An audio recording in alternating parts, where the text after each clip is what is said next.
स्वागत है आज की ताजा खबरों के शो में जिसका नाम है कोच टुडे हिंदी। मेरा नाम है सैयद आमिर हुसैन और आइए बिना किसी देरी के आज की सुर्खियों से शुरू करें।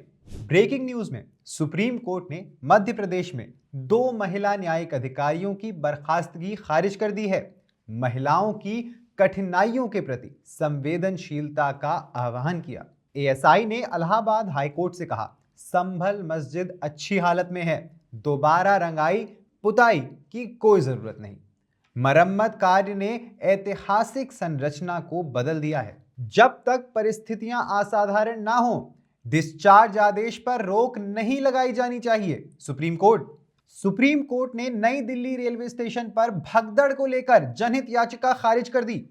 बीजेपी के नेतृत्व वाली दिल्ली सरकार ने पीएमएबीएचआईएम पर केंद्र के साथ समझौता ज्ञापन पर हस्ताक्षर करने के निर्देश के खिलाफ सुप्रीम कोर्ट से आम आदमी पार्टी सरकार द्वारा दायर याचिका वापस ले ली। सुप्रीम कोर्ट ने ईशा फाउंडेशन के खिलाफ टीएनपीसीबी की याचिका खारिज की। योग और ध्यान केंद्र निर्माण के खिलाफ बलपूर्वक कदम उठाने पर रोक भी लगाई। सुप्रीम कोर्ट ने एनएएन घोटाला मामले में छत्तीसगढ़ के पूर्व एडवोकेट जनरल यानी एजी सतीश चंद्र वर्मा को अग्रिम जमानत दी। इन खबरों के बारे में ज्यादा जानकारी के लिए सब्सक्राइब करिए हमारा यूट्यूब चैनल या विजिट करिए हमारी वेबसाइट www.livelawin, जहां आप इन सारी ही खबरों के बारे में अच्छे से जान सकते हैं। लाइव लॉ हिंदी पे आपको हिंदी में सारी ताजा अपडेट्स भी मिल जाएंगी। अगर आपको ये वीडियो पसंद आया है तो इसे लाइक करिए और कमेंट करिए अपने व्यूज। हमें YouTube पर सपोर्ट करने के लिए हमारे वीडियो को शेयर करिए। आप हमें सपोर्ट करके लीगल जर्नलिज्म को प्रमोट कर सकते हैं। तो चलिए अब बिना किसी देरी के बढ़ते हैं आज की खबरों की ओर। आज की पहली खबर में सुप्रीम कोर्ट ने आज 28 फरवरी को मध्य प्रदेश में 2 महिला न्यायिक अधिकारियों की सेवाओं की समाप्ति को दंडात्मक, मनमाना और अवैध पाते हुए रद्द कर दिया। न्यायमूर्ति बीवी नागरत्ना और न्यायमूर्ति एन कोटेश्वर सिंह की पीठ ने दोनों अधिकारियों को उनकी वरिष्ठता के अनुसार 15 दिनों की अवधि के भीतर बहाल करने का निर्देश दिया।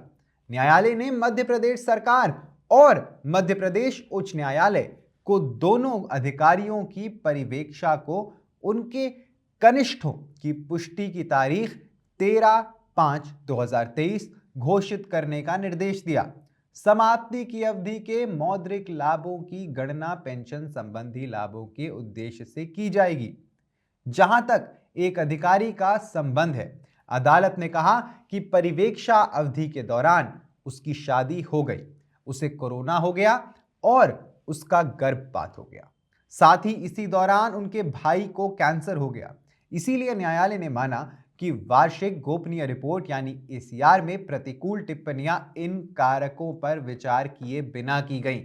कोर्ट ने कहा कि हाई कोर्ट को उनके मुद्दों पर संवेदनशीलता के साथ विचार करना चाहिए था। इलाहाबाद उच्च न्यायालय के गुरुवार के निर्देशों के बाद भारतीय पुरातत्व सर्वेक्षण यानी एएसआई ने आज एक निरीक्षण रिपोर्ट प्रस्तुत की, जिसमें कहा गया है कि संभल में शाही जामा मस्जिद पूरी तरह से अच्छी स्थिति में है और फिर से रंगने की कोई जल्दी नहीं है।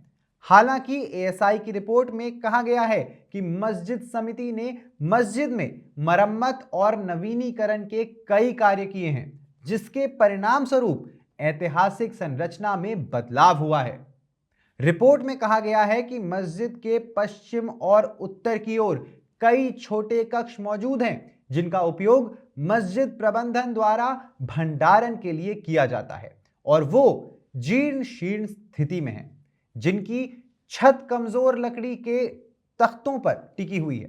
एएसआई ने अदालत को यह भी बताया है कि स्मारक को उसके मूल स्वरूप में लाने के लिए मस्जिद परिसर में हुए आधुनिक कार्य और हस्तक्षेप की एएसआई के संरक्षण और विज्ञान विंग द्वारा पूरी तरह से पहचान की जानी चाहिए। सुप्रीम कोर्ट ने शुक्रवार 28 फरवरी को कहा कि उच्च न्यायालयों को आमतौर पर आपराधिक मामलों में ट्रायल कोर्ट द्वारा पारित डिस्चार्ज आदेशों पर रोक नहीं लगानी चाहिए। कोर्ट ने कहा, जब तक परिस्थितियां असाधारण ना हो, तब तक रिहाई पर रोक नहीं लगाई जानी चाहिए। कोर्ट ने आगे कहा कि जब अपीलीय अदालत बरी किए जाने के खिलाफ अपील पर विचार करते समय किसी आरोपी को गिरफ्तार करने के लिए सीआरपीसी की धारा 390 का इस्तेमाल करती है, तब भी जमानत का नियम होना चाहिए।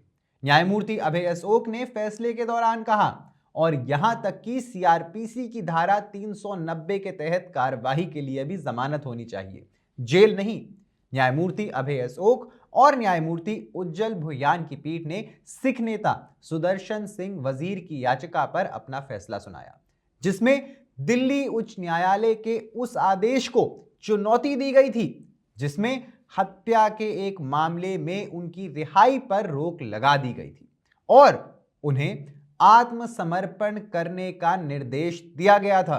सुप्रीम कोर्ट ने 15 फरवरी को नई दिल्ली रेलवे स्टेशन पर हुई भगदड़, जिसमें कई लोगों की मौत हुई थी, के संबंध में दायर एक जनहित याचिका यानी पीआईएल या पब्लिक इंटरेस्ट लिटिगेशन को शुक्रवार 28 फरवरी यानी आज खारिज कर दिया। याचिकाकर्ता आनंद लीगल ट्रस्ट ने दावा किया कि सभी मौतों का हिसाब नहीं दिया गया है और कई परिवारों को मुआवजा दिया जाना बाकी है। न्यायमूर्ति बी आर गवई और न्यायमूर्ति प्रशांत कुमार मिश्रा की पीठ ने मामले पर विचार करने से इनकार कर दिया और याचिकाकर्ता को उच्च न्यायालय जाने के लिए कहा।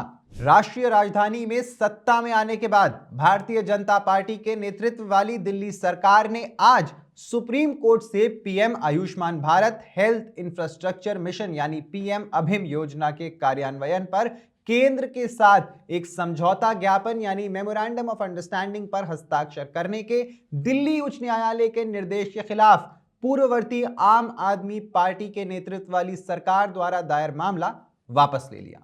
जस्टिस बी आर गवई और जस्टिस प्रशांत कुमार मिश्रा की पीठ ने मामले को वापस लेने की अनुमति दे दी। जीएनसीटीडी की ओर से पेश वकील ज्योति मेहंदी रत्ता ने पीठ को बताया कि सरकार यह याचिका वापस लेना चाहती है।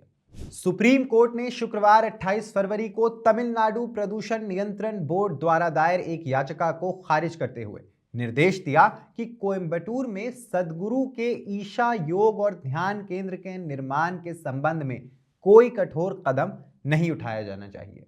सुप्रीम कोर्ट ने मद्रास उच्च न्यायालय के आदेश में हस्तक्षेप करने से इनकार कर दिया, जिसने पर्यावरण मंजूरी प्राप्त किए बिना 2006 और 2014 के बीच कोयंबटूर के बेलियांगिरी पहाड़ों पर निर्माण कार्य करने के लिए सद्गुरु के ईशा फाउंडेशन को जारी शो कॉज या कारण बताओ नोटिस को रद्द कर दिया था। न्यायमूर्ति सूर्यकांत और न्यायमूर्ति एन कोटेश्वर सिंह की पीठ ने उच्च न्यायालय के दृष्टिकोण को मंजूरी दे दी और टीएनपीसीबी की चुनौती को खारिज कर दिया। पिछली सुनवाई पर पीठ ने पूछा था कि टीएनपीसीबी ने 2 साल की देरी के बाद आदेश को चुनौती आखिर दी क्यों।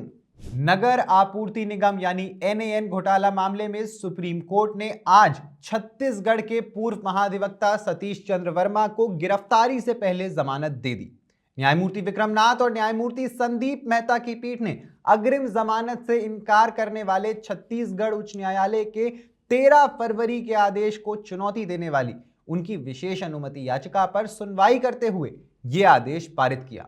संक्षेप में आपको बताते चलें कि इस मामले में भ्रष्टाचार निवारण अधिनियम 1988 और भारतीय दंड संहिता 1860 के तहत आरोप शामिल हैं। ये राज्य का तर्क है कि पूर्व एजी और नागरिक आपूर्ति निगम घोटाले के मुख्य आरोपियों अनिल तुतेजा और आलोक शुक्ला के बीच कुछ आपत्तिजनक व्हाट्सएप चैट आयकर विभाग द्वारा बरामद किए गए थे, जिन्हें प्रवर्तन निदेशालय के साथ साझा किया गया था।